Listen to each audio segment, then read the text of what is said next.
Okay friends, next GI. চলো, আমি যেগুলো দিয়ে যাচ্ছি তোমাদের জন্য সেগুলো কন্টিনিউয়াসলি দেখতে থাকো। এইগুলোর মধ্যে তোমরা পাবে। তাহলে এটা বলেছে যে 3 3 4 5 5 এখানে, হ্যাঁ, ইনক্লুডিং এই সার্কেলের মধ্যে 1 আছে। 7 5 7 4 সার্কেলের মধ্যে 5 3 2 5 1, এটা 1 ফ্রেন্ডস। আর সার্কেলের মধ্যে কোশ্চেন মার্ক। তাহলে আমার এমনভাবে টার্গেট করতে হবে এখান থেকে যে এই চারপাশে চারটে কার্বনের যে হাত আছে সেরকম হাত দিয়ে সেগুলো দিয়ে তোমাকে এখানে 1 আনতে হবে। কেন স্যার 1 আনতে হবে? কারণ ইনক্লুডিং গ্যাপের মধ্যেই কোশ্চেন মার্ক আছে, তাই ওখান থেকে তোমাকে টার্গেট করতে হবে। তাহলে আমরা সিধে যাই। আমরা যদি ভার্টিক্যালি অ্যান্ড হরাইজন্টালি অ্যাড করি, কি করলাম?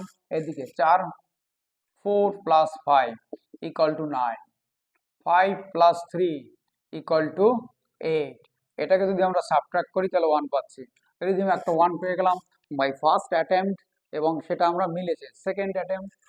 এটাকে 7 প্লাস 7 ইকুয়াল টু 14, তারপরে 5 প্লাস 4 ইকুয়াল টু 9, সাবট্রাক্ট করলে হচ্ছে কত?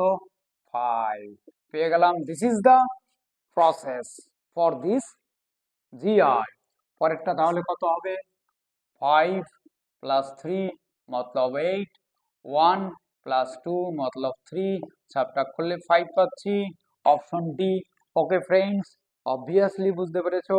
তাহলে বুঝতে পারলে আমার চ্যানেলটাকে সাবস্ক্রাইব করো আর বন্ধুদের মধ্যে শেয়ার করো। তোমাদের গ্যারান্টি দিচ্ছি তোমরা এগুলো সব পেয়ে যাবে।